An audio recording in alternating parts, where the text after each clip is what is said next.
আসসালামু আলাইকুম। আজকের এই ভিডিওতে আপনাদেরকে দেখাবো কিভাবে আপনারা আপনাদের মাউস নষ্ট হয়ে গেলে আপনারা মোবাইল দিয়ে কিভাবে মাউসের কাজটা সেরে ফেলবেন। চলুন, প্রথমে আমাদের যে কাজটি করতে হবে সেটা হচ্ছে যে আমাদের দুইটা সফটওয়্যার ডাউনলোড করতে হবে। একটা হচ্ছে আপনার কম্পিউটারের জন্য, একটা হচ্ছে মোবাইলের জন্য। তো চলুন প্রথমে আমরা চলে যাই ক্রোম ব্রাউজারে আসার পরে এই জায়গায় সার্চ করবেন remote mouse, Rimo remote mouse লেখার পরে ইন্টারপ্রেস করবেন। ইন্টারপ্রেস করার পরে দেখতে পাচ্ছেন প্রথম যে লিঙ্কটা, এটাতে ক্লিক করবেন।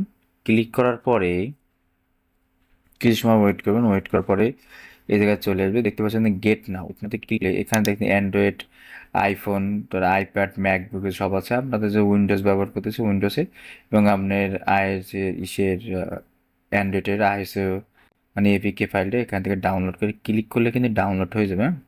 যেহেতু আমার আগে থেকে ডাউনলোড করা আছে এই জন্য আর আমি ডাউনলোড করতেছি না, অথবা আপনি সরাসরি প্লে স্টোরে গিয়ে সার্চ করতে পারেন। আমি যদি প্লে স্টোরে যাই, দেখেন এখানে এসে প্লে স্টোরে যদি যাই, আমি আমার প্লে স্টোরে যাই, দেখি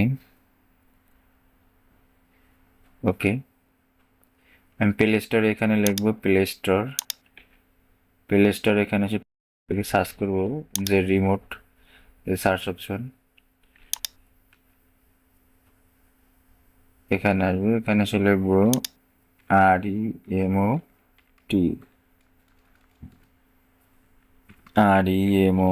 রিমোট, এম রিমোট মাউস। হ্যাঁ, এটাতে ক্লিক করবো। ক্লিক করলে এরকম একটা কি পাবেন আপনারা, আইকন পাবেন। এটাতে ডাউনলোড করে নেবেন। আমি সি ডিটেলস এটাতে ক্লিক, এখানে দেখতে the apps install your device did not come from Google Play Store may be have different app experience. তো যেহেতু আমার এই জায়গা নাই, এটাতে সাপোর্ট করতেছে, তাই সরাসরি আপনার ওখান থেকে নামায় নেবেন। যদি এই জায়গায় প্লে স্টোর সাপোর্ট না করে তাহলে আপনারা সরাসরি এখান থেকে ডাউনলোড করে নেবেন। এখানে এ থেকে ডাউনলোড করে নেবেন। চলে যাচ্ছে আমি মোবাইল স্ক্রিনে। তো আমি মোবাইল স্ক্রিনে চলে গেলাম। আসার পর দেখতে পাচ্ছেন যে মাউস এই যে করতেছি। ওকে, ওকে, মোবাইল স্ক্রিনটা আপনারা একটু আপনাদের কাছে সামনে একটু ওপেন করে আমি এখানে, ওকে, আমি এখন মোবাইলের স্ক্রিনে আছি। দেখতে পাচ্ছেন যে এটাতে আমি ব্যাক, দেখতে পাচ্ছেন এটাতে ব্যাকে গেলাম। ওকে, আচ্ছা, এটা থাকার পরে আমি চলে যাব কিসে, আমি যে ডাউনলোড করছিলাম, যেই উইন্ডোজের জন্য যেটা ডাউনলোড করছিলাম, আমরা ছিল ডাউনলোড ফোল্ডারে আসার পর প্রথম এই যে রিমোট এরকম একটা আপনার ইএক্সি ফাইল পাবেন। এটাতে ডাবল ক্লিক করবেন। ডাবল ক্লিক করলে কিছুক্ষণ ওয়েট করার পরে আপনাদের সামনে একটা পপ আপ উইন্ডো আসবে, এবং যদি স্ক্রিন ব্ল্যাক হয়ে যাওয়ার পর একটা পপ আপ আসবে বা ডায়াল বক্স আসবে, সেখান থেকে ইয়েস করে দেবেন। ইয়েস করার পর নেক্সট, নেক্সট, ওকে, এখানে ইনস্টল হচ্ছে দেখতে পাচ্ছেন। ওকে, দেওয়ার পরে এখন এটা ফিনিশ হওয়ার পরে আমরা ফিনিশ ক্লিক করলাম। দেখতে পাচ্ছেন এখানে কিন্তু একটা মাউসের মতো আসছে, তাই না? তো এটাতে আমরা কি করব, ক্লিক করে দেব। ওকে, ক্লিক করে ইয়েস করে দেব। ইয়েস করলে এরকম আসবে। আসার পর নেক্সট, আর নেক্সট। অবশ্যই একটা কথা বলে রাখি, আপনারা অবশ্যই একই নেটওয়ার্কের আন্ডারে থাকতে হবে, আদারওয়াইজ কিন্তু কাজ করবে না। ডান। ওকে, ইউএস অ্যানাদার রানিং পোর্ট। ওকে, হ্যাঁ, এই দিলাম।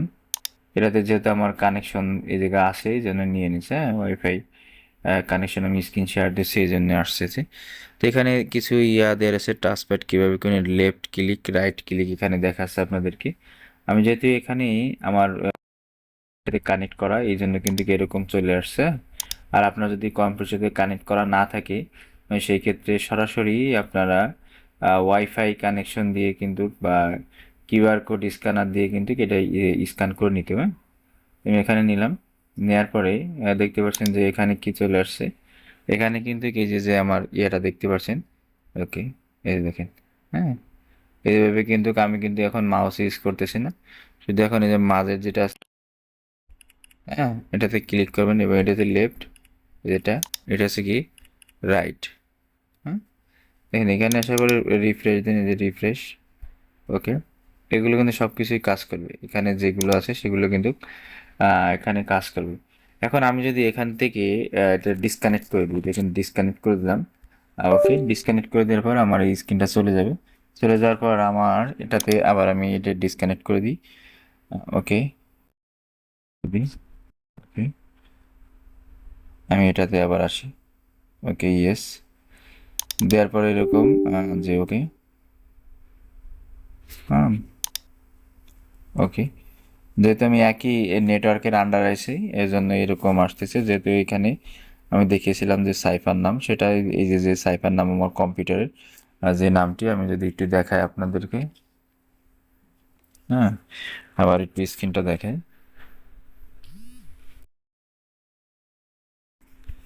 স্ক্রিনটা দেখাইলে হয়তো বা আপনারা টের পাবেন বা বুঝতে পারবেন যে কি কাজ ঘটতেছে ব্যাক এন্ডে।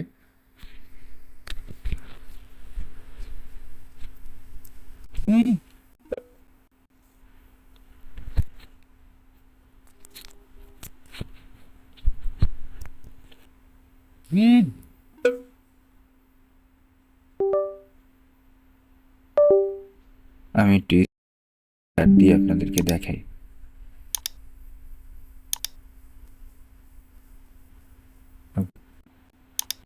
দেখতে এখানে দেখতে পাচ্ছেন যে এরকম কিন্তু নাম চলে আসবে। আপনার যদি না থাকে তারপরে অটোমেটিক এরকম কেসে একই নেটওয়ার্ক আপনাদের কম্পিউটার যে নাম সেই নামটা আসবে। আপনি শুধু এখানে ক্লিক করলেই কিন্তু আপনার এটা কি ডিসপ্লেটা হয়ে যাবে। এর এটা সেই স্ক্রল বার, আপনি উপর নিচে এখানে যাইতে পারবেন। আমি যদি এখানে এটা এখান থেকে ওপেন করার পরে আমি যদি এটা ধরে যদি টান দিই উপরে নিচে, হ্যাঁ, এই যে বা নিচের দিকে যদি যাই, ওকে, এখানে পুরো স্ক্রিন দেখতে পাচ্ছেন এখানে, হ্যাঁ, এই যে এটা টাচ স্ক্রিন, পুরোটা দিয়ে কাজ করতে পারেন। এবং এটা হচ্ছে লেফট, এই যে দেখতে পাচ্ছেন এটা হচ্ছে কি রাইট, হ্যাঁ, আর সাইডে দিয়ে দেখতে পাচ্ছেন এটা হচ্ছে আপনার কিবোর্ড। আপনি এখান থেকে লিখতে পারবেন, সার্চ করতে পারবেন, এই যে ঠিক আছে এরকম লেখা হবে। এর কি যেটা এটা হচ্ছে বিভিন্ন ধরনের অ্যারো, অ্যারো সাইন, আপনি যদি কোথায় যেতে চান সেটা দেখা যাবে। এরপরে আসার পরে আপনি যদি এটা আসেন, যে এটা, হ্যাঁ, এটা এই যে এটা দিলে পরে কি টাচপ্যাড অন হবে আবার কি অফ হবে এই জন্য। আর এটা হচ্ছে কি আপনার এই যে কি বলে যে আপনি যদি কোনো গান বা চালান সেই ক্ষেত্রে কিন্তু চালাইতে পারবেন। এটা যে অবশ্যই প্রো ভার্সন লাগবে, আদারওয়াইজ কিন্তু এটা কাজ করবে না দেখাচ্ছে এখানে। তো যেটুক কাজ আপনার মাউসের যেটুক কাজ এতটুক কাজ আপনি এটাতে করতে পারবেন, সমস্যা নেই। আপনি কিবোর্ড ইউজ করতে পারবেন। তারপর আপনি চাইলে এখানে টাচপ্যাড যেতে আমাদের লাগবে, আর কিছু দরকার নেই, আমাদের শুধু এটা লাগলেই হচ্ছে। ওকে, না দেখতে পাচ্ছেন যে এইভাবে কিন্তু আপনি আপনার কম্পিউটারের মাউসটা নষ্ট হয়ে গেলে আপনারা কিন্তু এটা দিয়ে এই সফটওয়্যার দিয়ে কিন্তু আপনি মাউসের কাজ চালিয়ে নিতে পারবেন। তো আজকের ভিডিও এই পর্যন্ত, পরবর্তী ভিডিওতে আবারও দেখা হবে ইনশাল্লাহ, এই আশা শেষ করছি। আল্লাহ হাফিজ।